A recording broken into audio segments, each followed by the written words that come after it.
bonjour à tous, ravi de vous retrouver. On s'est quitté en 2015, on se retrouve au tout début de l'année 2016. Je vous souhaite une année de rêve. Alors, sans doute est-ce un peu utopique, mais en tout cas, sachez-le, ça vient du fond du cœur. Qui est là? C'est une femme pétillante, lumineuse, qui a une idée à la minute. C'est Sylvie Testu. C'est avec elle qu'on commence l'année. Bonjour Sylvie. Bon, qu'est-ce que je vous souhaite? Oh, une année heureuse, une année avec un peu de temps pour moi. Oui, alors ça va être voilà. difficile. Le rêve, j'évoquais le rêve. Il semblerait qu'on ne rêve plus aujourd'hui. Oh, je ne sais pas si on rêve plus, mais j'espère que les gens ont des envies, des attentes. C'est vrai que ça a été une année difficile, 2015.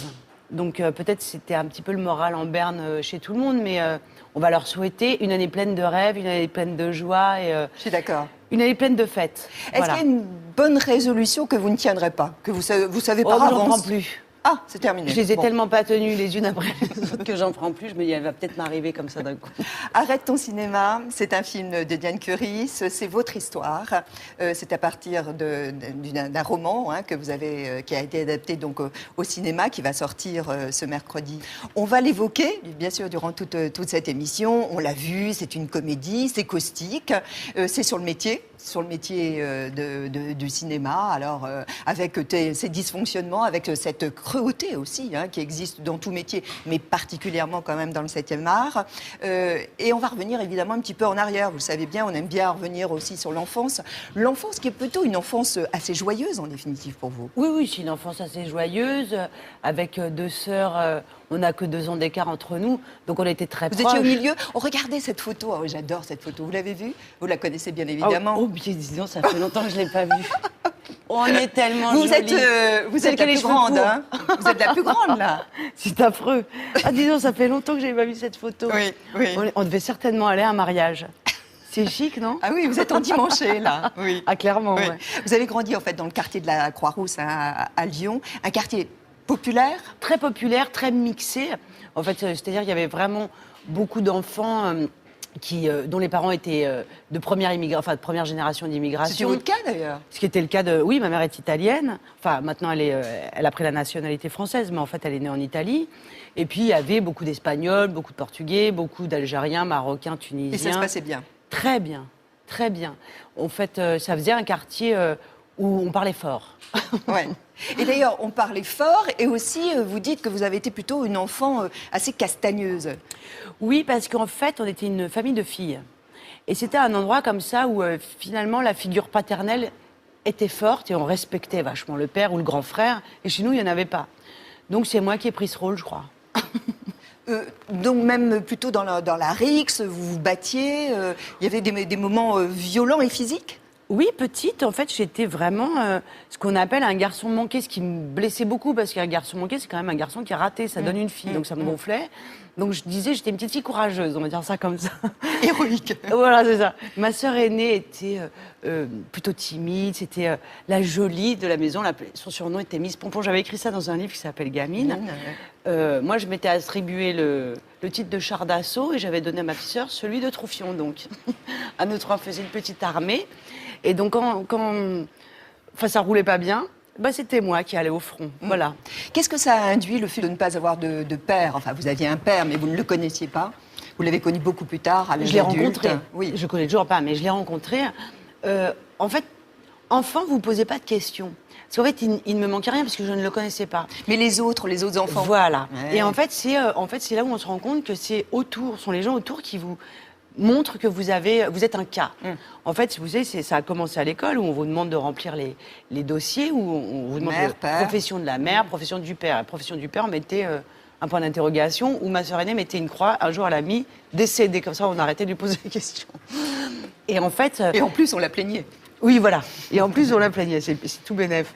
Mais en fait, du coup, on vous regardait en disant ah mince, alors tu t'en sors bien, ça va. Et ce qui fait qu'on vous pose sur les épaules un problème que vous n'identifiez pas à la base, que vous n'avez pas. Et donc, l'imagination se met en route. Et finalement, moi, je l'ai pas mal vécu parce que j'ai construit un personnage. J'ai vécu avec l'idée d'un monsieur gentil, pas gentil, extrêmement beau ou extrêmement laid, enfin, au gré de mes envies et de mes humeurs. Et il était presque là pour de vrai, quoi. Il existait. Ce qui fait que quand je l'ai rencontré une après-midi, dans un café, finalement, j'étais triste parce que je me suis dit, il ne peut pas prendre sa place, quoi. Moi, je l'ai créé. J'ai vécu avec quelqu'un toute mon enfance. Le père de fiction était mieux que le père réel. Et puis surtout, il était là plus longtemps. Donc voilà, on a échangé, et je le connais, quoi. Alors que lui, je ne le connaissais pas. Il était extrêmement sympathique, mais il ne peut pas remplacer la personne que j'ai créée, quoi. Est-ce que ça a été un acte d'insoumission d'être renvoyé du conservatoire d'art dramatique de Paris? Je ne sais pas si c'était un acte d'insoumission. Ça a été une grande tristesse pour moi à l'époque. Maintenant, avec le recul, tout ça n'a pas tant d'importance. Mais je pense qu'à l'époque, j'étais plus scolarisable, ou je pense que j'attendais, de la part d'une école comme le conservatoire, qu'on nous traite comme des adultes, comme des futurs acteurs. Et j'avais l'impression d'être encore traitée comme une élève. Ça me renvoyait à une enfance, même presque petite enfance, que je refusais, quoi. Et je me suis rendu compte... Le refus de l'autorité. Exactement. Et j'étais plus prête à ça. Et du coup, c'est vrai que j'ai mal vécu ce passage au conservatoire. Enfin, vous êtes bien rattrapée depuis. La suite, elle nous est racontée par Laurence Boulet. Il y en a que la difficulté rebute, d'autres que ça stimule. Sylvie Testu fait partie de cette catégorie, celle qui aime les routes escarpées. On se dit, ça c'est bien dur, ça va l'amuser. Et je trouve que c'est le cas. C'est le cas par exemple quand elle relève le défi d'incarner Sagan à l'écran. Qu'est-ce que vous voulez que je vous dise? C'est votre boulot, l'argent, pas le mien. À chaque fois que je fais quelque chose, je dis c'est ça le plus dur. Et pourtant, pour stupeur et tremblement, elle accepte déjà un pari risqué, joué en japonais. J'ai travaillé comme une bête. Des efforts récompensés par le César de la meilleure actrice 2004. Merci beaucoup. Comme elle n'a pas froid aux yeux, elle décide de passer derrière la caméra. J'ai quand même pas dormi 15 ans. C'est moi. Tu vas arrêter tes conneries? Tu vas arrêter de te foutre de ma gueule? Pour son premier long métrage, au casting, Juliette Binoche et Mathieu Kassovitz, rien que ça. Souvent on me dit, t'as des couilles. Bah, je dis, bah non, mais j'ai du courage. Le courage d'explorer d'autres univers, comme l'écriture, et le courage aussi de se dévoiler. Son roman Gamine est très autobiographique. C'est une autofiction plus qu'une autobiographie, parce que maintenant ça ferait de moi une menteuse si je disais ça, c'est la vérité. Comme elle n'est plus à un défi près, elle se lance dans la mise en scène de son livre. Et puis, quand les choses lui résistent et qu'elle n'arrive pas à tourner son deuxième film, elle fait de son échec un roman à succès qui bouscule le monde du cinéma. Elle aime aussi se mettre en danger au théâtre. Moi je prends des risques et tant pis si je me trompe. Oui, tant pis. L'important, c'est d'oser. J'ai la fièvre dans le sang. Cette fille m'échauffe les sangs. Et même si c'est pas tout à fait ça, c'est pas grave, c'est l'occasion de rigoler. Comme quoi, surmonter la difficulté n'empêche pas de cultiver la légèreté. Et, Sylvie, si vous pouviez vous adresser là à la jeune fille que vous étiez à vos débuts, notamment dans Carnaval, qu'est-ce que vous lui diriez à cette jeune fille? Je lui dirais quoi? J'en sais rien. Je lui dirais... va chez le coiffeur. Te coupe surtout plus jamais les cheveux, ça te va pas du tout. Non. Mais vous vous sentez très différente aujourd'hui? Et non, malheureusement. Parfois, heureusement et malheureusement, parfois je me dis quand même, on fait ce métier, on avance dans la vie pour quelque part s'éloigner de soi. Enfin, on peut pas suivre un long fleuve comme ça tranquille. Et parfois je me dis, mais je me reconnais encore, je vois comment elle pense. Ce qu'on ne sait pas toujours, c'est que vous avez commencé en fait votre carrière au cinéma en Allemagne. C'est ça. Vous avez été très connue en Allemagne, vous avez reçu même le Lola, qui est en fait le César, hein, l'équivalent du César ici. Et vous imaginiez en fait rester outre-Rhin et faire carrière là-bas? Mais c'est ça. En fait, c'est-à-dire que j'ai eu un coup de chance. Un film a vraiment bien marché en Allemagne. Et puis derrière, donc on m'a proposé des projets qui étaient vraiment intéressants, qui étaient vraiment bien. Et vous parliez bien la langue? Non. Au départ, je parlais pas l'allemand. Non, pas du tout. Donc je l'ai fait un peu comme pour Stupeur et Tremblement. J'ai eu un coach, c'est-à-dire quelqu'un qui m'a permis d'apprendre mon texte en allemand. J'ai beaucoup travaillé. Au bout du troisième film, quand même, je me suis dit, je vais quand même prendre des cours d'allemand. Donc maintenant, je parle avec un accent monstrueux, hein, d'ailleurs. Hein. Je fais beaucoup de fautes. Mais quand même, je comprends tout et je parle. Ils m'ont donc donné le César de la meilleure actrice, puisque Meilleur Espoir n'existait pas. Et je ne tournais pas en France. À un moment, je me suis dit, c'est pas grave, j'aime beaucoup Berlin. Je vais m'acheter un appartement à Berlin et on m'a proposé Carnaval. Et hop, voilà. Ça a basculé. Exactement. Et j'étais quand même contente de revenir à Paris quand même. Vous êtes une bosseuse parce que vous avez appris l'allemand, vous venez de le dire, vous avez appris aussi le japonais, avec un coach au moins durant 3-4 mois. Hein. Oui, c'est ça. Vous avez des souvenirs Un tout petit peu. Là, j'ai entendu vitamine non de yatemas. Je prends des vitamines. Oui, donc quand même que vous avez gardé. Il me reste des quelques petits bouts de phrases. Voilà, c'est ça. Vous avez tourné 2 films aussi avec la réalisatrice Chantal Akerman. Elle s'est donné la mort en octobre dernier. Qu'est-ce que ça vous inspire, ce geste? Ça m'a inspiré beaucoup de tristesse et beaucoup de culpabilité parce que quand on est ami avec quelqu'un, on se dit toujours j'aurais dû le sentir, j'aurais dû être là, voilà, ça m'a beaucoup bouleversée. C'est un moment auquel je ne m'attendais pas. Je savais qu'il y avait des choses qui la rendaient terriblement triste. La façon dont le monde est organisé en ce moment la rendait triste. Et je pense que la poésie manquant en ce moment, et la façon dont justement le cinéma se passait pour elle, elle commençait à avoir des difficultés à faire ses films, alors que tout le monde dans le monde entier, partout où je me suis baladée avec elle, ou sans elle d'ailleurs, avait un respect immense pour son cinéma, et de se dire qu'elle n'arrivait plus à faire ses films. À un moment, je me suis dit, mais comment c'est possible qu'elle décide de ne plus exister? Ça m'a rendue tellement triste. Et ça me rend triste encore aujourd'hui. Vous avez aussi rencontré quelqu'un de très différent dans le métier, c'est Jean-Marie Poiret. Oui. Parce que Les Visiteurs 3, vous y avez participé. Oui. Alors ça doit être une grande aventure. C'est pas encore sorti, hein. Je crois que ça sort en avril. En avril, oui. Alors évidemment avec Christian Clavier, toute la bande. Là aussi, vous avez vraiment beaucoup travaillé sur le rôle de Charlotte de Robespierre. Charlotte Robespierre. Oui, en fait, donc ça se passe pendant la Révolution. Donc j'ai beaucoup travaillé. En fait, le film raconte donc les aristos qui ont peur donc de se faire décapiter, et moi je suis de l'autre côté, hein, bien sûr, donc on se court après. C'était assez drôle. Oui, et surtout en fait j'ai travaillé le rythme, parce qu'en fait Jean-Marie, donc la filmo qu'on connaît, hein, a un sens du rythme, il veut les choses d'une certaine façon, et moi j'ai pas fait beaucoup de comédie, j'étais terrifiée. Je me disais oh mon Dieu, et mon interlocuteur, puisque donc je suis Charlotte Robespierre et mon mari et Christian Clavier, qui a une méchante plus que rodé, évidemment, oui. À la comédie, mais ils sont d'une telle générosité qu'ils m'ont embarqué. En fait, c'est toujours un dialogue, en fait. On ne peut pas parler tout seul, et ça dépend, enfin voilà comment ça se passe. Et en fait, ça s'est bien passé, et surtout, moi, je ne m'attendais pas à voir quelqu'un comme Jean-Marie Poiret aussi drôle. Et c'est un punk. C'est un joueur, c'est un musicien, c'est un humoriste, c'est quelqu'un d'extrêmement sensible. Il a une timidité folle, mais en même temps, si vous êtes à côté et que vous entendez sa blague, mais vous pouvez mourir de rire. Je l'adore. Mais sur ce type de tournage, on est très concentré, parce que une minute vaut beaucoup d'argent.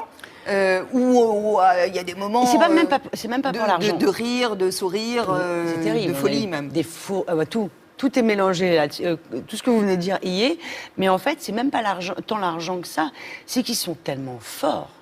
C'est-à-dire que quand vous êtes en face de Christian Clavier, il maîtrise tellement son sujet, il maîtrise tellement son texte, il était là tous les jours. Hein. Vous n'avez pas droit à l'erreur. Il y a un respect quand même à donner de l'autre côté. En se trompant, vous dites ah non, c'est pas possible. Il ne se trompe jamais. C'est du délire. Il ne se trompe jamais dans le texte? Dans plein de choses. C'est-à-dire qu'il le texte, l'attitude. Il a une intuition folle de la comédie. Il a une intuition folle. Et la comédie, c'est basé vraiment. Il faut que ce soit basé sur une vraie sincérité, sinon ça n'est pas drôle. Donc il est ultra sincère, il est ultra drôle, il a le rythme, la mémoire. Donc il y a un moment où on se dit oulala, faut pas s'endormir. J'avais quand même l'impression, je dis oulala, non, je vais pas me tromper sur ce film en tout cas.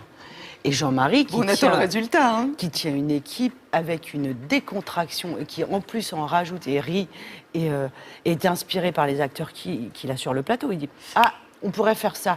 Et il a tout le temps raison. C'était un bonheur, quoi.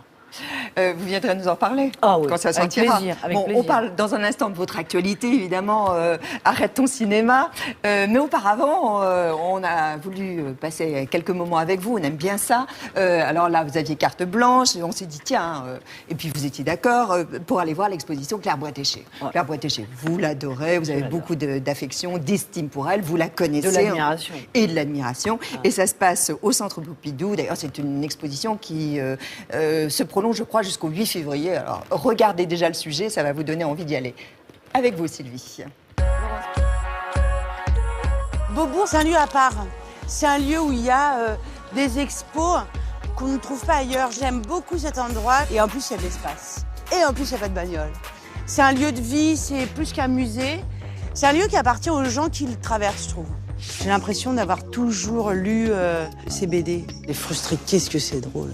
C'est des petites situations rapides, des petits moments, c'est fugace, mais on les a tous traversés quasiment. Ou on les redoute. Putain, on vient à peine de rentrer de voyage de noces, on n'a même pas déballé nos cadeaux, et toi, tu te fais déjà le livreur de pizza sur le palier. Et lui répond, t'étais d'accord qu'avec un homme, ça compte pour du beurre? Il y a une bonne humeur qui s'en dégage, même si c'est caustique. Et ce soir, t'as prévu une quiche à quoi? Une quiche au micro-ondes. Elle s'amuse à débusquer un peu tous les travers d'une petite société qu'elle observe, on a l'impression comme ça. D'ailleurs, pour l'avoir rencontrée, elle donne pas de leçons. C'est comme si elle donnait pas la solution, mais qu'elle disait, il y a un côté que ça peut foutre. Elle est quand même d'une beauté dingue. Elle se caricature elle-même, et c'est pas à son avantage, hein. Elle s'en fout. Ah, c'est drôle parce que j'ai fait un dessin, on m'a demandé un autoportrait, et j'ai fait un dessin de moi avec une cigarette et les cheveux en bataille. Si je vois une femme en face de moi parler pendant 10 minutes, j'ai compris exactement les ressorts du personnage. Et si je vois un homme pendant 10 ans, j'ai rien compris. Elle est tellement pas conventionnelle que j'imagine des gens dû la trouver très rebelle, très anti-système. Vous vous sentez proche de cet état d'esprit, non? Je sais pas si j'en suis proche, je pense que moi je suis dans la convention malgré tout, je fais l'effort de répondre. J'ai été élevée comme ça, j'aurais adoré être un voyou par exemple.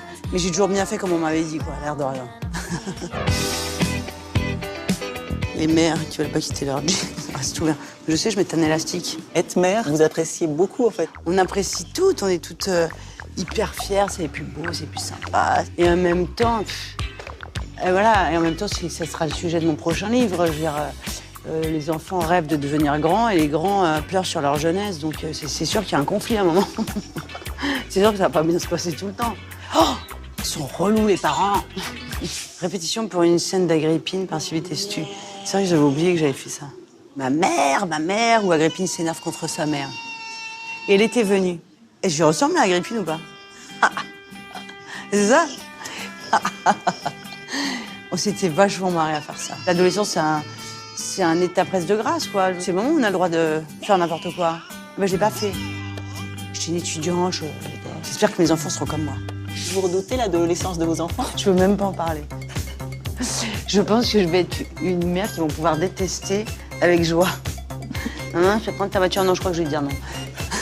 Claire Bretéché, alors on dit Bretéché, prédit votre avenir. Les cartes de la divination sont entre vos mains, à vous de jouer. Ah, c'est super marrant. Vos atouts, la chance, je suis bien d'accord.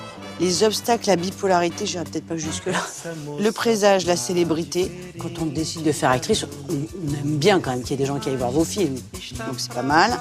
Et la synthèse de déménagement, j'ai déménagé 11 fois.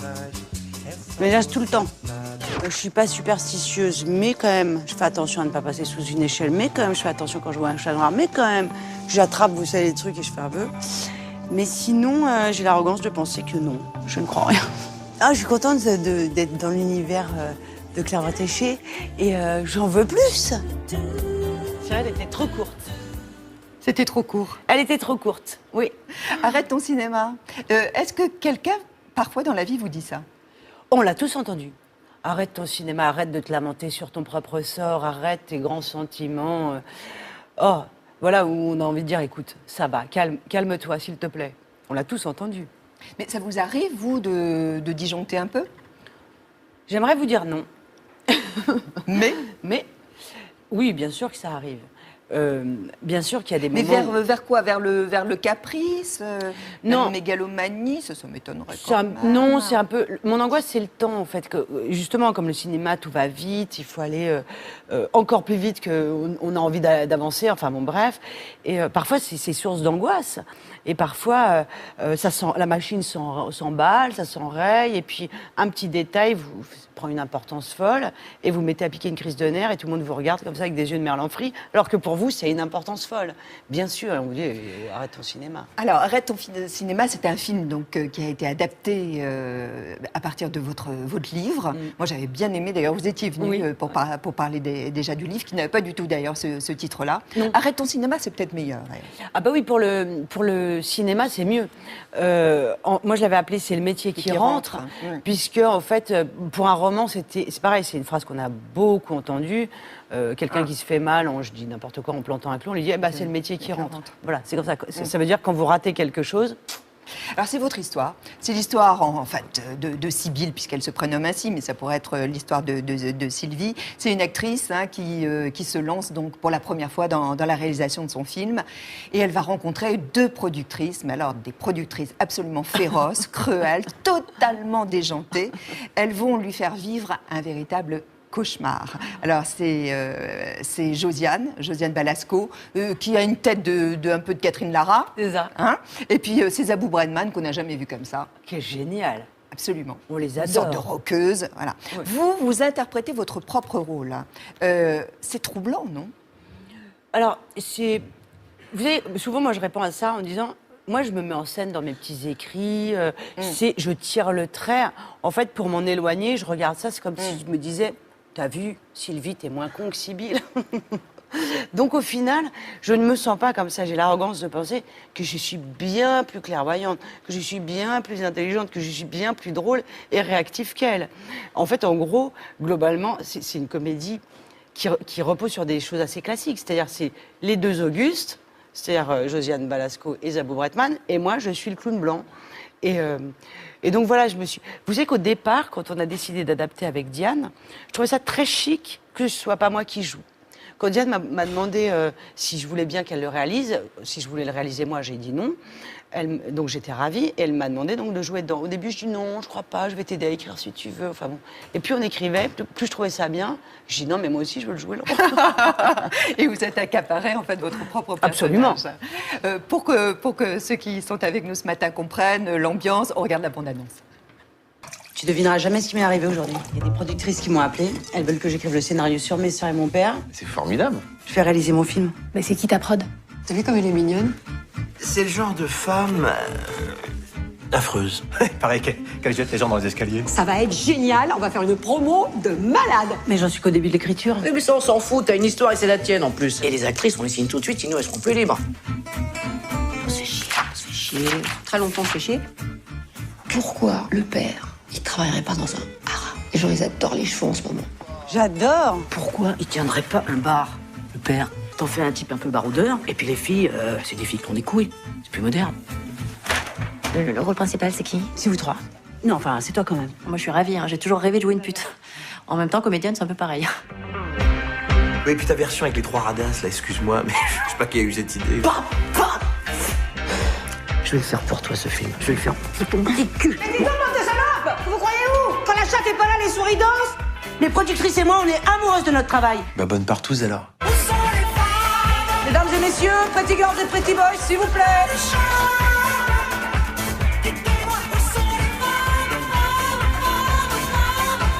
Je sais que je peux compter sur vous. Allez, chez les fous. Vive le cinéma! Bon, vous le voyez, c'est une vraie comédie, mais ça raconte aussi des choses. Ça raconte des choses, comme on disait, sur l'univers du cinéma, un système quand même qui est assez vicié, avec des dysfonctionnements, avec des moments de folie, avec des caprices aussi de producteurs, des gens qui vous demandent de changer totalement d'univers, comme on le voit. Ça, on passe d'une infirmière à un éleveur de haras. Voilà, enfin, bon, tenancière de bar à pute, hein. Oui, Je le dis comme ça. Et je dans le me scénario. disais, on a vu sur notre chaîne 10% la série qui était consacrée aux agents de comédiens. Et en fait, je me posais la question de savoir si vous ressentiez, puisque c'est votre histoire, que le système aujourd'hui était de plus en plus difficile, c'est-à-dire que l'art aujourd'hui était supplanté en fait par la finance. Oh, je pense que c'est le monde entier qui va comme ça. C'est-à-dire que l'argent, on le voit, prend le pas sur plein de choses. Où on se dit, on a l'impression qu'il faut d'abord avoir l'emballage, et puis après, on verra bien ce qu'on met dedans, quoi. Donc c'est vrai que ça peut poser un problème à tous ceux qui créent. Heureusement, tout n'est pas comme ça, mais ça pourrait être l'endroit vers lequel on glisse tout doucement, si on ne fait pas gaffe. Et on le sent, les gens le disent, c'est de plus en plus difficile de monter un film. Notamment celui-ci, puisque Diane Curis dit elle-même qu'elle a eu des difficultés, évidemment, pour trouver le financement. Est-ce que c'est en raison, justement, du sujet qui est du thème? On lui a dit, ah, mais de toute façon, les films sur le cinéma ne marchent pas. Alors moi, je la réconfortais en lui disant, t'inquiète pas, on disait la même chose des films sur les chevaux, et quand il y a eu Japlou, Ça a changé. Peut-être maintenant, on fait plein de films sur les chevaux. Peut-être que j'espère qu'on fera plein de films sur le cinéma après, quoi. Et c'est dommage parce qu'il y a des films sur le cinéma qui ont existé, comme La Nuit américaine de Truffaut, comme Ça tourne à Manhattan, que j'adore, qui est un film, je ne sais pas si les gens l'ont beaucoup vu, mais en tout cas, qui est un film très fort et tellement drôle. Alors, les deux productrices, elles se prennent pour des divas. Hein. Vous les avez rencontrées, vous? Enfin, vous avez rencontré ce type de personnes? Oui. En mettant plein ensemble, si on mettait 400 personnes voilà, en une, on pourrait dire oui. Dans votre roman, vous appelez ça, vous les appelez les Ceausescu. Ah oui, parce que dans mon roman, en fait, dans le film aussi, hein, en fait, je les ai appelés Ceausescu parce que je voulais qu'ils aient un nom plutôt de personnes peu sympathiques. Et donc, j'ai trouvé que j'avais bien trouvé. Vous pouvez pas trouver mieux. Et dans oui. Ceausescu, il y a coup. C'est-à-dire de taper. Et donc, ça m'amusait beaucoup. Et Diane a dit, tiens, on va le garder, parce que c'est très clair, c'est-à-dire ces femmes complètement dingues.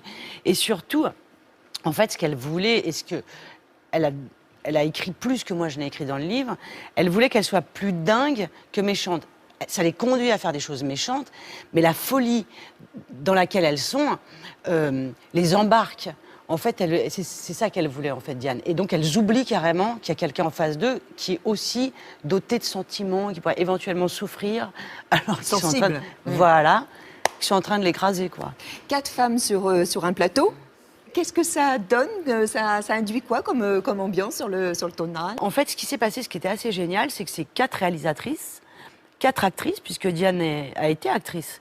Et en fait, c'était 4 personnes qui étaient débarrassées de l'envie de prouver qu'elles sont bonnes, actrices ou quoi.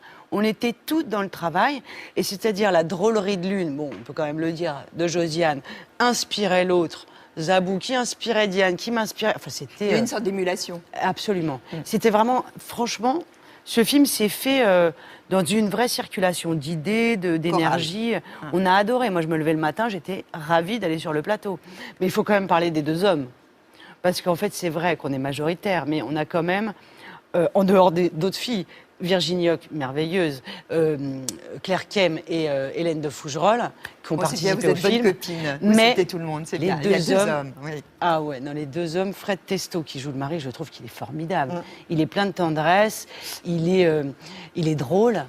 Et c'est un très grand acteur. Et alors, le deuxième, c'est François-Xavier de Maison. Alors, il joue l'agent.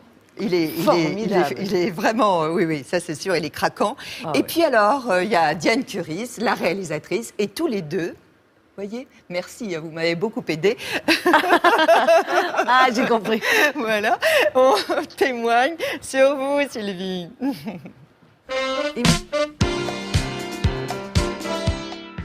Quand je pense à Sylvie, je pense à quelqu'un de pétillant, à quelqu'un d'énergique. Oui, c'est quelqu'un qui entraîne, qui a beaucoup d'énergie, voilà, et avec qui vraiment toutes les discussions sont possibles, quoi. Voilà. C'est quelqu'un d'entier, voilà, c'est quelqu'un qui elle triche pas, elle dit la vérité. Alors parfois ça blesse, mais c'est toujours vrai. Elle n'est pas dans le mensonge, elle n'est pas dans la tricherie, bien qu'actrice. Moi, c'est des qualités qui me plaisent beaucoup. Moi, j'en ai un peu marre des gens qui tournent autour du pot. J'aime bien qu'on dise les choses, donc c'est très très appréciable. Et puis surtout, elle me fait rire, quoi. Elle a le sens du comique, c'est évident, du rythme. Je suis un grand fan de l'actrice, quoi. Je trouve qu'elle est très très juste. C'est quelqu'un de vrai, qui a des tripes, qui est plein d'humanité. Je crois qu'elle a construit sa carrière sans vraiment calculer trop, il me semble. Elle est assez instinctive et elle fait des choix qui lui ressemblent. Je vais dire un mot affreux, mais elle est très normale, quoi. Il n'y a pas ce côté posture, interview, bonjour. Oui, le rôle, bien sûr. Pourquoi? Parce que, enfant, je nageais nu dans les lacs, etc. Non, il n'y a pas ce côté, voilà. Elle a à la fois une innocence et une grande sagesse. C'est curieux d'allier les deux dans le même personnage. C'est peut-être une vieille âme aussi, elle, je sais pas, mais on dirait qu'elle a vécu plein de vies. Et en même temps, c'est une enfant. Elle a un côté, ouais, comme ça, un peu garçon manqué qui est chouette, quoi. C'est la bonne camarade, c'est la bonne copine, tout de suite. On a envie d'aller au bistrot avec elle d'entrée de jeu. Hein. Elle aime faire la fête, elle aime la vie. C'est quelqu'un qui est vraiment dans la vie. C'est rare, hein, parce que souvent les acteurs ont tendance à se protéger. Et elle se protège pas, elle est sans armure. C'est des personnalités comme ça, moi, qui me font du bien, avec qui j'aime bien être. Hein. C'est quelqu'un de sympa, hein, vraiment. On a toujours une bonne bouteille de rouge à boire ensemble, Sylvie. Et je suis toujours ton homme, candidat. Bon, j'accepte. Pour partager une bouteille de vin. Et j'aime beaucoup Diane Curis.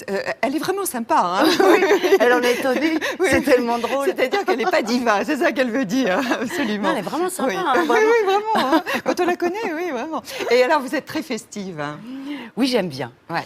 J'adore organiser des fêtes à la maison. J'aime bien. Est-ce que par exemple vous faites participer les autres à des jeux, parce que ça arrive parfois, vous savez, des jeux de société où on mime quelque chose. Oui, il y a des soirées comme ça autour de ça. Oui, récemment, moi j'ai participé à ça. Ça me fait beaucoup rire. Mais moi, je suis pas très organisatrice. Par exemple, est-ce que vous sauriez mimer un de vos films, Lucky Luke? Ah. Oui, il faudrait que je mette les jambes. Les jambes. Montrez-moi déjà. Comment je ferais? Lucky Luke. Je ferais comme ça. Ouais. La môme. Ah, la môme. Qu'est-ce que je ferais, la môme? C'est plus de la voix, la môme, hein, mais bon, elle est toute maigre. Je sais pas, je ferais comme ça. J'en sais rien. Et sous les jupes des filles? Ah, sous les jupes des filles. Je crois que j'aurais envie d'aller vers Audrey Dana, quoi, qui est pleine d'énergie et qui est comme ça, tout le temps. Audrey, elle est vous pleine regarderiez d'énergie. pas en dessous? Ah non, ce sont les autres qui regardent en dessous. Ah. J'ai été très surprise de voir dans le film que vos 2 enfants apparaissent. Alors, c'est pas les 2 miens. Ils sont dans le film et ils jouent mes enfants, mais ils sont pas les 2 miens. Tout le monde se posé la trompe. question. Eh oui. J'étais surprise d'ailleurs que vous les exposiez, Non, entre guillemets. Ce ne sont pas mes enfants, ils sont tellement mignons, mais ce ne sont pas les miens. D'accord. Donc vous les cachez toujours. Oui. Votre compagnon, vous le cachez toujours. Oui. Oui. Il se cache tout seul, hein, d'ailleurs, Voilà. tous les 3. Il sait toujours pas que vous êtes actrice. Oui, il est au courant. Non, ça y est, petit à petit quand même, il a fini par accepter. Il y a 1 ou 2 de ses amis qui sont au courant. 1 ou 2 seulement. Alors est-il vrai toujours que... Je suis toujours coiffeuse hein, pour les autres. Oui, c'est ça. Et que lorsque vous êtes toute seule, vous avez toujours des couteaux quand vous dormez toute seule? Eh ben non, parce que j'ai déménagé. Oui. Et vous avez puis, moins peur? Ouais. Et je me suis bien calée entre la voisine du dessus, la voisine du dessous. Je me suis fait amie avec tout le monde et j'ai l'impression qu'ils me surveillent. Non, mais parce qu'elle paraît comme ça très, très simple, très normale, mais elle l'est pas du tout en définitive. Si, c'est François-Xavier qui a raison. Oui, vous avez toujours peur de l'avion quand même. Oui. J'ai peur au décollage et à l'atterrissage. Mais sinon, quand on est en croisière, ça va, hein. Comme tout le monde. Je dis oui aux petits plats et tout ça. Hein. Sylvie, dans un couple, faut faire vraiment des concessions pour perdurer dans le temps. Parce que vous êtes connus très jeunes, hein, tous les 2. Oui, je pense que oui. Je pense qu'il faut, dans mon cas, que ce soit l'homme qui fasse beaucoup de concessions. Ah oui, c'est dans un sens, d'accord. Non, mais parce que je suis assez peu là, c'est horrible. Comment hein. vous êtes sincère hein. Mais oui, mais je suis assez peu là, je peux traverser l'appartement en 2 secondes parce que je dois partir. J'ai dit, tu t'en occupes hein, du judo, tu t'occupes du foot. Et voilà. Bien. Donc il se... Mais vous l'avez cloné parce qu'il a l'air très très bien, cet Oui, homme. il est très bien. Non, il n'a pas été cloné, mais je le remercie. Oui, je comprends, oui. Je vous emmène aux 2 ados. Bien sûr. Oui, Je vous suis. C'est une forme de psychanalyse. Hein. Je vais rester avec vous alors. Oui. 2 ados avec vous, Sylvie Testu, et des réponses du tac au tac. Au cinéma, qu'est-ce qui peut vous faire détourner les yeux de l'écran? Les enfants qui sont en danger. Quand vous allez au restaurant avec votre compagnon, qui est-ce qui paie l'addition? J'ai pas envie de dire que c'est moi, mais quand même. Qu'est-ce que vous avez déjà fait d'illégal? Oups là. Oh, j'imagine j'ai roulé trop vite. Seulement? Ouais. Comment vous appelez le sexe masculin? Je le dis là maintenant? Pourquoi pas? Ouais, la bite, hein, je peux le dire. Qu'est-ce qu'il y a de moins glorieux en vous? Ah je pense que c'est ma pleutrerie face à la trouille, quoi. Quand j'ai peur, je pars en courant, quoi. Quel est le défaut pour lequel vous avez le plus d'indulgence? Le défaut... la maladresse. Est-ce que ça vous ressemble? Pas tant que ça, non, mais je vis avec quelqu'un qui est assez maladroit et à l'oral et avec ses gestes, et je trouve ça même touchant. Qui aideriez-vous à mourir? Quelqu'un qui ne veut plus vivre. Qu'est-ce qu'il y a de réac en vous? Qu'est-ce qu'il y a de réac en moi? Dans l'éducation, j'ai par moments, je suis assez carrée quand même, hein. Je suis très traditionnelle. Hein. À qui vous aimeriez ressembler? Oh, vraisemblablement, Elisabeth Badinter, un jour. Le mot d'amour le plus érotique? Viens. Et la chanson qui vous rend joyeuse? Eh ben, c'est Afanana d'Afrique Simone. On le savait. Ah, il fait pas soleil quand elle arrive, cette chanson? Ah si. Vous la connaissiez, non? Voilà. Parce qu'il y a plein de gens qui la connaissent pas. Il fait beau d'un coup.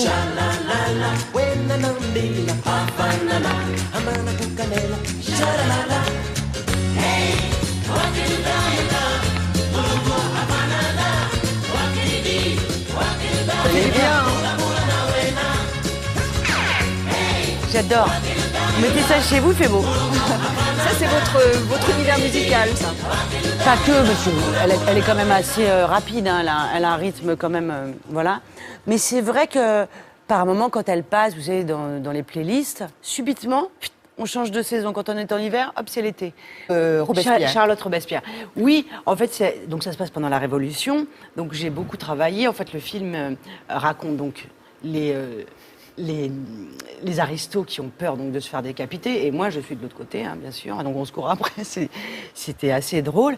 Oui, et surtout en fait j'ai travaillé le rythme, parce qu'en fait Jean-Marie, donc la filmo qu'on connaît, hein, a un sens du rythme, il veut les choses d'une certaine façon, et moi j'ai pas fait beaucoup de comédie, j'étais terrifiée. Je me disais oh mon Dieu, et mon interlocuteur, parce que donc je suis Charlotte Robespierre, et mon mari, et Christian Clavier, qui a une méchante plus habitude, que rodé, évidemment, oui. à la comédie, mais ils sont d'une telle générosité qu'ils m'ont embarqué. En fait, c'est toujours un dialogue, en fait. On ne peut pas parler tout seul, et ça dépend, enfin voilà comment ça se passe. Et en fait, ça s'est bien passé, et surtout, moi, je ne m'attendais pas à voir quelqu'un comme Jean-Marie Poiret aussi drôle. Mais c'est un punk. C'est un joueur, c'est un musicien, c'est un humoriste, c'est quelqu'un d'extrêmement sensible. Il a une timidité folle, mais en même temps, si vous êtes à côté et que vous entendez sa blague, mais vous pouvez mourir de rire. Je l'adore. Mais sur ce type de tournage, on est très concentré, parce que une minute vaut beaucoup d'argent. Où il y a des moments. C'est même pas pour l'argent. De rire, de sourire, c'est terrible, de folie même. Des faux, tout est mélangé là. Tout ce que vous venez de dire y est. Mais en fait, c'est même pas tant l'argent que ça. C'est qu'ils sont tellement forts. C'est-à-dire que quand vous êtes en face de Christian Clavier, il maîtrise tellement son sujet, il maîtrise tellement son texte. Il était là tous les jours. Hein. Vous n'avez pas droit à l'erreur. Il y a un respect quand même à donner de l'autre côté. En se trompant, vous dites ah non, c'est pas possible. Il ne se trompe jamais. C'est du délire. Ils ne se trompent jamais dans le texte? Dans plein de choses. C'est-à-dire qu'il le texte, l'attitude. Il a une intuition folle de la comédie. Il a une intuition folle. Et la comédie, c'est basé vraiment. Il faut que ce soit basé sur une vraie sincérité, sinon ça n'est pas drôle. Donc il est ultra sincère, il est ultra drôle, il a le rythme, la mémoire. Donc il y a un moment où on se dit oh là là, faut pas s'endormir. J'avais quand même l'impression, je dis oh là là, non, je vais pas me tromper sur ce film en tout cas. Et Jean-Marie qui attend le résultat, hein. Qui tient une équipe avec une décontraction et qui en plus en rajoute et rit et est inspiré par les acteurs qu'il a sur le plateau. Il dit ah, on pourrait faire ça. Et il a tout le temps raison. C'était un bonheur, quoi. Vous viendrez nous en parler oui, quand ça sortira. Avec plaisir. On parle dans un instant de votre actualité, évidemment, Arrête ton cinéma. Mais auparavant, on a voulu passer quelques moments avec vous, on aime bien ça. Alors là, vous aviez carte blanche, et on s'est dit, tiens, et puis vous étiez d'accord pour aller voir l'exposition Claire Boitéché. Ouais. Claire Boitéché, vous l'adorez, vous avez beaucoup d'affection, d'estime pour elle, vous la connaissez. De l'admiration. Et de l'admiration. Ah. Et ça se passe au Centre Pompidou. D'ailleurs, c'est une exposition qui se prolonge, je crois, jusqu'au 8 février. Alors, regardez déjà le sujet, ça va vous donner envie d'y aller. Avec vous, Sylvie. Beaubourg, c'est un lieu à part. C'est un lieu où il y a des expos qu'on ne trouve pas ailleurs. J'aime beaucoup cet endroit. Et en plus, il y a de l'espace. Et en plus, il n'y a pas de bagnole. C'est un lieu de vie, c'est plus qu'un musée. C'est un lieu qui appartient aux gens qui le traversent, je trouve. J'ai l'impression d'avoir toujours lu ces BD. Les frustrés, qu'est-ce que c'est drôle. C'est des petites situations rapides, des petits moments, c'est fugace. On les a tous traversés quasiment. Ou on les redoute. putain, on vient à peine de rentrer de voyage de noces, on n'a même pas déballé nos cadeaux, et toi, tu te fais déjà le livreur de pizza sur le palier.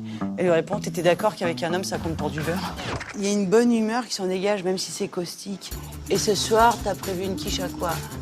Une quiche au micro-ondes. Elle s'amuse à débusquer un peu tous les travers d'une petite société qu'elle observe, on a l'impression comme ça. D'ailleurs, pour l'avoir rencontrée, elle donne pas de leçons.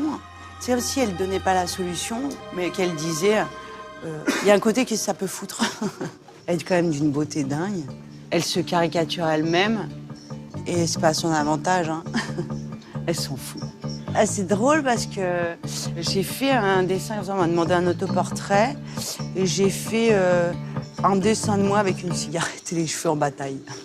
Si je vois une femme en face de moi parler pendant 10 minutes, j'ai compris exactement les ressorts du personnage. Et si je vois un homme pendant 10 ans, j'ai rien compris. Elle est tellement pas conventionnelle que j'imagine des gens dû la trouver très rebelle, très anti-système. Vous vous sentez proche de cet état d'esprit, non? Je sais pas si j'en suis proche, je pense que moi je suis dans la convention malgré tout, je fais l'effort de répondre. J'ai été élevée comme ça, j'aurais adoré être un voyou par exemple.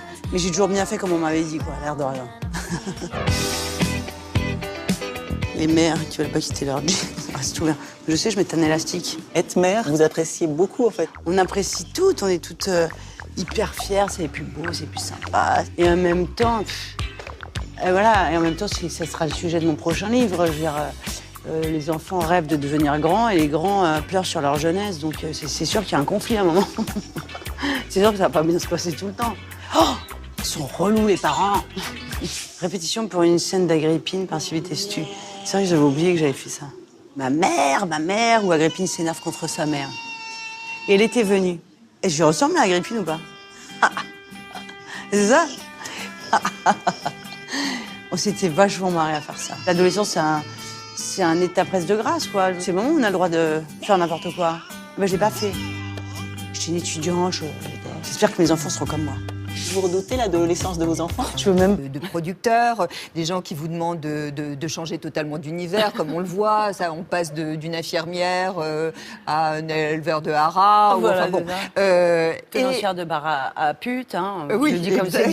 Et je me disais, on a vu sur notre chaîne 10% la série qui était consacrée aux agents de comédiens. Et en fait, je me posais la question de savoir si vous sentiez, vous ressentiez, vous, puisque c'est votre histoire, que le système aujourd'hui était de plus en plus difficile, c'est-à-dire que l'art aujourd'hui était supplanté en fait par la finance. Oh, je pense que c'est le monde entier qui va comme ça. C'est-à-dire que l'argent, on le voit, prend le pas sur plein de choses. Où on se dit, on a l'impression qu'il faut d'abord avoir l'emballage et puis après on verra bien ce qu'on met dedans, quoi. Donc c'est vrai que ça peut poser un problème à tous ceux qui créent. Heureusement, tout n'est pas comme ça, mais ça pourrait être l'endroit vers lequel on glisse tout doucement, si on ne fait pas gaffe. Et on le sent, les gens le disent, c'est de plus en plus difficile de monter un film. Notamment celui-ci, puisque Diane Curis dit elle-même qu'elle a eu des difficultés, évidemment, pour trouver le financement. Est-ce que c'est en raison, justement, du sujet qui est du thème? On lui a dit, ah, mais de toute façon, les films sur le cinéma ne marchent pas. Alors moi, je la réconfortais en lui disant, t'inquiète pas, on disait la même chose des films sur les chevaux, et quand il y a eu Japlou, ça a changé. Peut-être maintenant, on fait plein de films sur les chevaux. Peut-être que j'espère qu'on fera plein de films sur le cinéma après, quoi.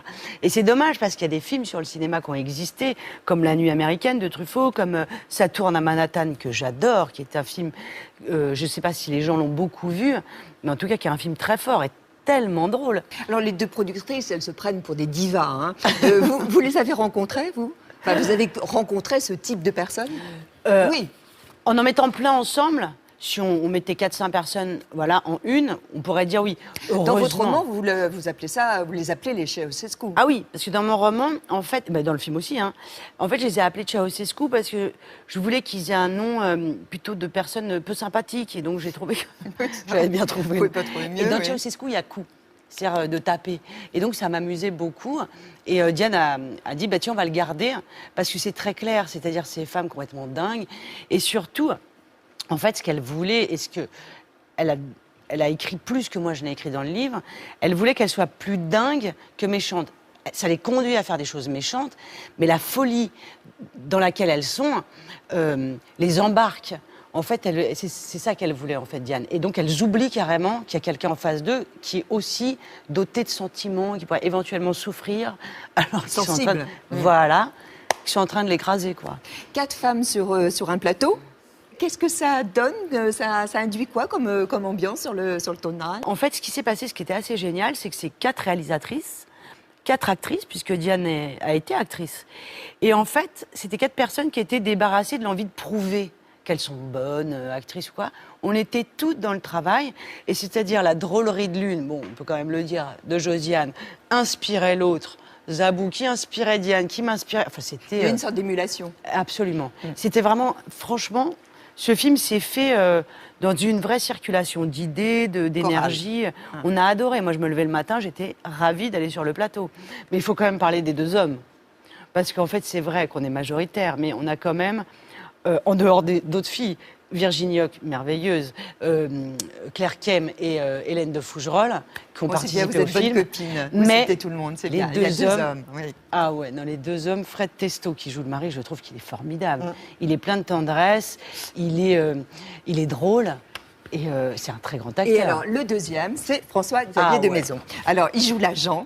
Il est vraiment, oui, ça c'est sûr, il est craquant. Et puis alors, il y a Diane Curis, la réalisatrice, et tous les deux, vous voyez, merci, vous m'avez beaucoup aidé. Ah, j'ai compris. Voilà, on témoigne sur vous, Sylvie.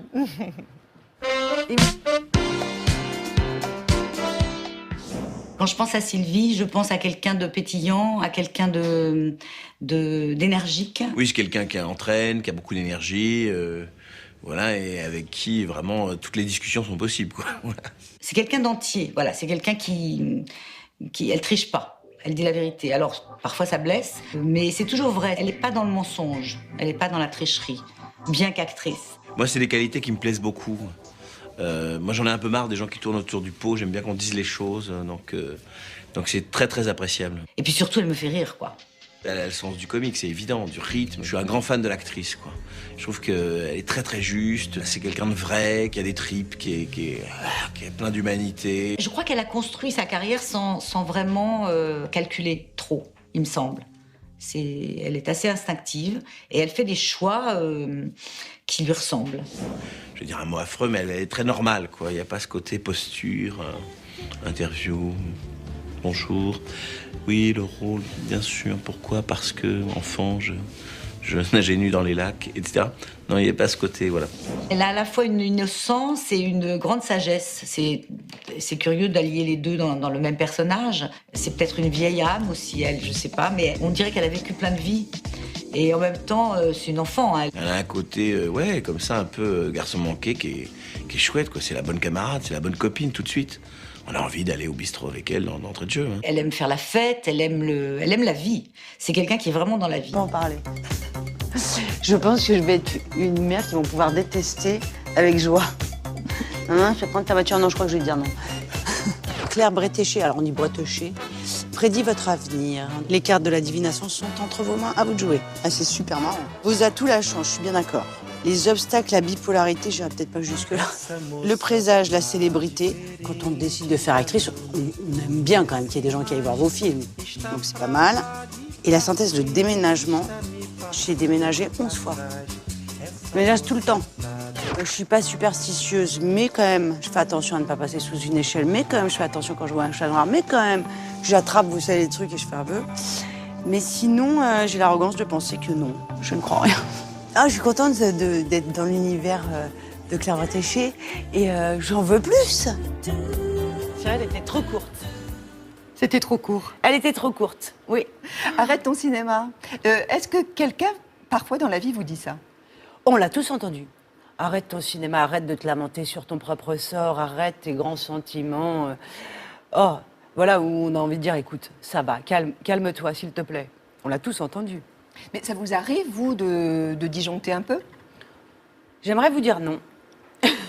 Mais oui, bien sûr que ça arrive. Bien sûr qu'il y a des Mais moments... vers quoi, vers le caprice, Non. la mégalomanie, ça m'étonnerait C'est quand un- même. non, c'est un peu. Mon angoisse, c'est le temps, en fait. Que, justement, comme le cinéma, tout va vite, il faut aller encore plus vite qu'on a envie d'avancer. Enfin, bon, bref. Et parfois, c'est source d'angoisse. Et parfois, la machine s'emballe, ça s'enraye. Et puis, un petit détail vous prend une importance folle. Et vous mettez à piquer une crise de nerfs. Et tout le monde vous regarde comme ça avec des yeux de merlan frit. Alors que pour vous, c'est une importance folle. Bien sûr, on vous dit arrête ton cinéma. Alors, Arrête ton cinéma, c'est un film donc, qui a été adapté à partir de votre livre. Moi, j'avais bien aimé, d'ailleurs, vous étiez venu Oui. pour parler déjà du livre, qui n'avait pas du tout, d'ailleurs, ce titre-là. Non. Arrête ton cinéma, c'est peut-être meilleur. D'ailleurs. Ah bah oui, pour le cinéma, c'est mieux. Moi, je l'avais appelé « C'est le métier qui rentre », ouais. puisque, en fait, pour un roman, c'est pareil, c'est une phrase qu'on a beaucoup entendue. Quelqu'un qui se fait mal, je dis n'importe quoi en plantant un clou, on lui dit eh ben, c'est le métier qui rentre. Voilà, c'est comme ça. Ça veut dire que quand vous ratez quelque chose... Alors, c'est votre histoire. C'est l'histoire, en fait, de Sibylle, puisqu'elle se prénomme ainsi, mais ça pourrait être l'histoire de Sylvie. C'est une actrice qui se lance donc pour la première fois dans la réalisation de son film. Et elle va rencontrer deux productrices, mais alors des productrices absolument féroces, cruelles, totalement déjantées. Elles vont lui faire vivre un véritable cauchemar. Alors, c'est Josiane Balasco, qui a une tête un peu de Catherine Lara. C'est ça. Hein, et puis, c'est Zabou Bredman, qu'on n'a jamais vu comme ça. Qui est génial. Absolument. On les Une adore. sorte de rockeuse. Voilà. Ouais.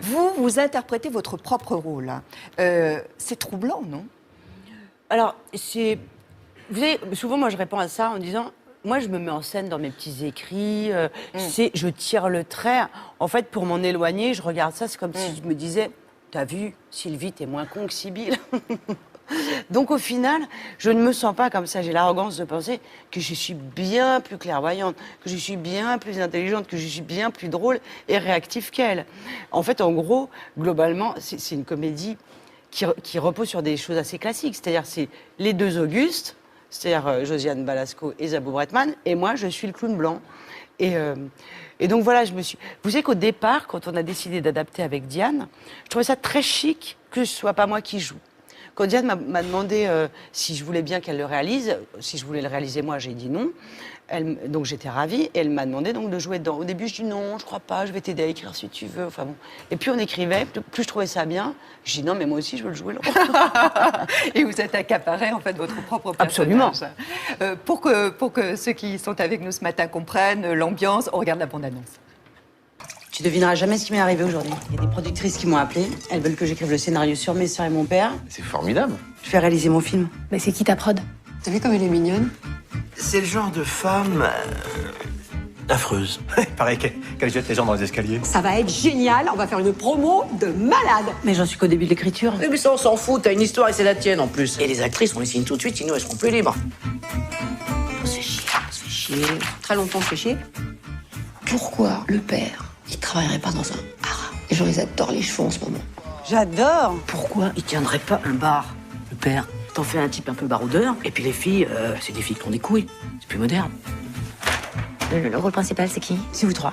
Non, enfin, c'est toi quand même. Moi, je suis ravie, j'ai toujours rêvé de jouer une pute. En même temps, comédienne, c'est un peu pareil. Oui, et puis ta version avec les trois radins, là, excuse-moi, mais je sais pas qui a eu cette idée. Je vais le faire pour toi, ce film. Je vais le faire pour ton petit cul. Mais dis donc, bande de salopes! Vous croyez où? Quand la chatte est pas là, les souris dansent? Les productrices et moi, on est amoureuses de notre travail. Bah bonne partouze alors. Mesdames et messieurs, pretty girls et pretty boys, s'il vous plaît.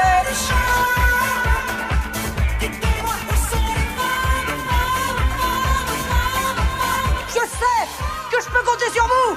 Allez chez les fous. Vive le cinéma! Bon, vous le voyez, c'est une vraie comédie, mais ça raconte aussi des choses. Ça raconte des choses, comme on disait, sur l'univers du cinéma, un système quand même qui est assez vicié, avec des dysfonctionnements, avec des moments de folie, avec des caprices aussi du conservatoire d'art dramatique de Paris. Je ne sais pas si c'était un acte d'insoumission, ça a été une grande tristesse pour moi à l'époque. Maintenant, avec le recul, tout ça n'a pas tant d'importance. Mais je pense qu'à l'époque, j'étais plus scolarisable, ou je pense que j'attendais, de la part d'une école comme le conservatoire, qu'on nous traite comme des adultes, comme des futurs acteurs. Et j'avais l'impression d'être encore traitée comme une élève. Ça me renvoyait à une enfance, même presque petite enfance, que je refusais, quoi. Et je me suis rendu compte... Le refus de l'autorité. Exactement. Et j'étais plus prête à ça. Et du coup, c'est vrai que j'ai mal vécu ce passage au conservatoire. Enfin, vous êtes bien rattrapée depuis. La suite, elle nous est racontée par Laurence Boulet. Il y en a que la difficulté rebute, d'autres que ça stimule. Sylvie Testu fait partie de cette catégorie, celle qui aime les routes escarpées. Je me suis dit, ça c'est bien dur, ça va l'amuser. Et je trouve que c'est le cas. C'est le cas par exemple quand elle relève le défi d'incarner Sagan à l'écran. Qu'est-ce que vous voulez que je vous dise? C'est votre boulot, l'argent, pas le mien. À chaque fois que je fais quelque chose, je dis c'est ça le plus dur. Et pourtant, pour Stupeur et Tremblement, elle accepte déjà un pari risqué, joué en japonais. J'ai travaillé comme une bête. Des efforts récompensés par le César de la meilleure actrice 2004. Merci beaucoup. Comme elle n'a pas froid aux yeux, elle décide de passer derrière la caméra. J'ai quand même pas dormi 15 ans. C'est moi. Tu vas arrêter tes conneries? Tu vas arrêter de te foutre de ma gueule? Pour son premier long métrage, au casting, Juliette Binoche et Mathieu Kassovitz, rien que ça. Souvent on me dit, t'as des couilles. Bah, je dis, bah non, mais j'ai du courage. Le courage d'explorer d'autres univers, comme l'écriture, et le courage aussi de se dévoiler. Son roman Gamine est très autobiographique. C'est une autofiction plus qu'une autobiographie, parce que maintenant ça ferait de moi une menteuse si je disais ça, c'est la vérité. Comme elle n'est plus à un défi près, elle se lance dans la mise en scène de son livre. Et puis, quand les choses lui résistent et qu'elle n'arrive pas à tourner son deuxième film, elle fait de son échec un roman à succès qui bouscule le monde du cinéma. Elle aime aussi se mettre en danger au théâtre. Moi, je prends des risques et tant pis si je me trompe. Oui, tant pis. L'important, c'est d'oser. J'ai la fièvre dans le sang. Cette fille m'échauffe les sangs. Et même si c'est pas tout à fait ça, c'est pas grave, c'est l'occasion de rigoler. Comme quoi, surmonter la difficulté n'empêche pas de cultiver la légèreté. Et, Sylvie, si vous pouviez vous adresser là à la jeune fille que vous étiez à vos débuts, notamment dans Carnaval, qu'est-ce que vous lui diriez à cette jeune fille?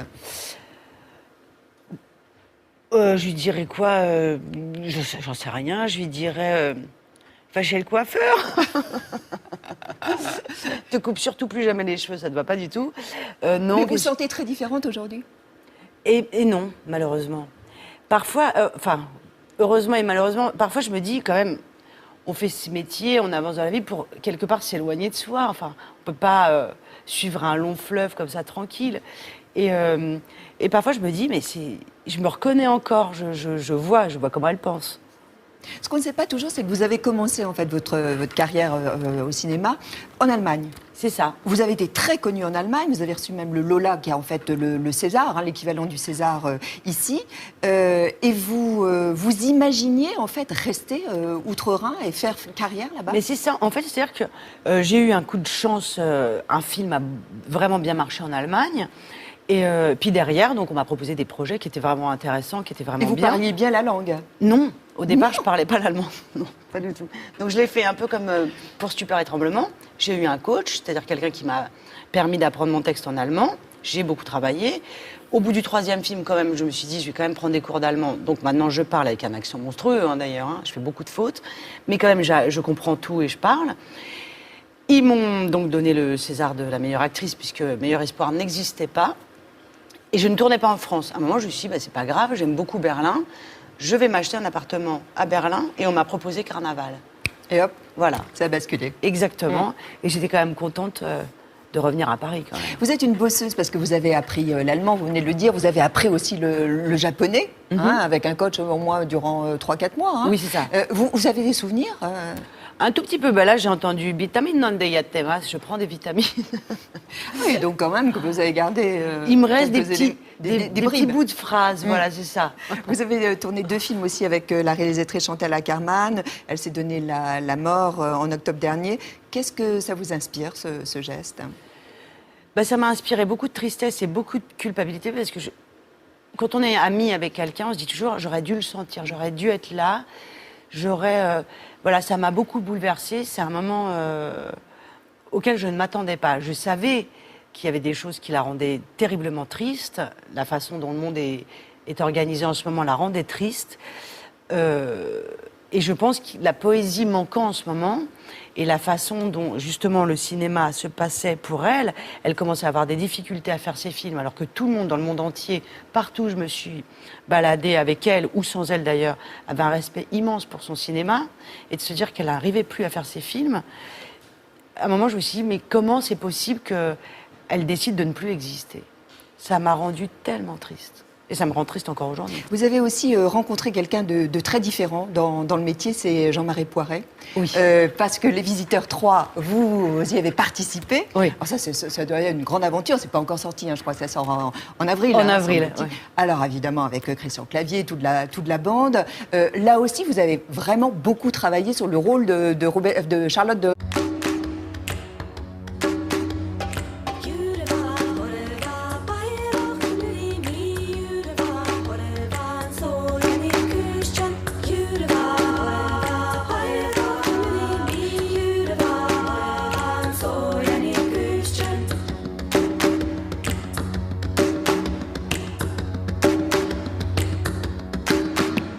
Bonjour à tous, ravi de vous retrouver. On s'est quitté en 2015, on se retrouve au tout début de l'année 2016. Je vous souhaite une année de rêve. Alors, sans doute est-ce un peu utopique, mais en tout cas, sachez-le, ça vient du fond du cœur. Qui est là? C'est une femme pétillante, lumineuse, qui a une idée à la minute. C'est Sylvie Testu. C'est avec elle qu'on commence l'année. Bonjour Sylvie. Bon, qu'est-ce que je vous souhaite? Oh, une année heureuse, une année avec un peu de temps pour moi. Oui, alors ça va voilà. être difficile. Le rêve, j'évoquais le rêve. Il semblerait qu'on ne rêve plus aujourd'hui. Oh, je ne sais pas si on rêve plus, mais j'espère que les gens ont des envies, des attentes. C'est vrai que ça a été une année difficile, 2015. Donc peut-être c'était un petit peu le moral en berne chez tout le monde, mais on va leur souhaiter une année pleine de rêves, une année pleine de joie et je suis d'accord. Une année pleine de fêtes. Est-ce qu'il y a une bonne résolution que vous ne tiendrez pas, que vous savez par avance? J'en prends plus. Ah, c'est terminé. Je les ai tellement pas tenues les unes après les autres que j'en prends plus. Je me dis, elle va peut-être m'arriver comme ça d'un coup. Arrête ton cinéma, c'est un film de Diane Curis, c'est votre histoire. C'est à partir d'un roman que vous avez, qui a été adapté donc au cinéma, qui va sortir ce mercredi. On va l'évoquer, bien sûr, durant toute cette émission. On l'a vu, c'est une comédie, c'est caustique, c'est sur le métier du cinéma. Alors, avec ces dysfonctionnements, avec cette cruauté aussi, qui existe dans tout métier, mais particulièrement quand même dans le 7e art. Et on va revenir évidemment un petit peu en arrière. Vous le savez bien, on aime bien revenir aussi sur l'enfance. L'enfance qui est plutôt une enfance assez joyeuse, en définitive, pour vous. Oui, c'est une enfance assez joyeuse, avec deux sœurs. On n'a que 2 ans d'écart entre nous, donc on était très proches. Vous étiez au milieu. Oh, regardez cette photo. Oh, j'adore cette photo. Vous l'avez vue? Vous la connaissez bien évidemment. Oh, disons, ça fait longtemps que je ne l'ai pas vue. On est tellement vous jolis. Vous êtes la plus grande, hein? Vous êtes la plus grande, là. C'est affreux. Ah, disons, ça fait longtemps que je n'avais pas vu cette photo. Oui. On devait certainement aller à un mariage. C'est chic, non? Ah oui, vous êtes endimanché, là. Oui. Ah, clairement, oui. Ouais. Vous avez grandi, en fait, dans le quartier de la Croix-Rousse, à Lyon. Un quartier populaire? Très populaire, très mixé. En fait, c'est-à-dire qu'il y avait vraiment beaucoup d'enfants dont les parents étaient de première génération d'immigration. C'est votre cas, d'ailleurs? Ce qui était le cas de... Oui, ma mère est italienne. Enfin, maintenant, elle a pris la nationalité française, mais en fait, elle est née en Italie. Et puis, il y avait beaucoup d'Espagnols, beaucoup de Portugais, beaucoup d'Algériens, Marocains, Tunisiens. Et ça se passait bien? Très bien, très bien. En fait, ça faisait un quartier où on parlait fort. Ouais. Et d'ailleurs, on parlait fort et aussi, vous dites que vous avez été plutôt une enfant assez castagneuse. Oui, parce qu'en fait, on était une famille de filles. Et c'était un endroit comme ça où, finalement, la figure paternelle était forte et on respectait vachement le père ou le grand frère. Et chez nous, il n'y en avait pas. Donc, c'est moi qui ai pris ce rôle, je crois. Donc même plutôt dans la rixe, vous vous battiez, il y avait des moments violents et physiques? Oui, petite, en fait, j'étais vraiment ce qu'on appelle un garçon manqué, ce qui me blessait beaucoup, parce qu'un garçon manqué, c'est quand même un garçon qui est raté, ça donne une fille, donc ça me gonflait. Donc je disais, j'étais une petite fille courageuse, on va dire ça comme ça. Héroïque. Voilà, c'est ça. Ma sœur aînée était plutôt timide, c'était la jolie de la maison, son surnom était Miss Pompon. J'avais écrit ça dans un livre qui s'appelle Gamine.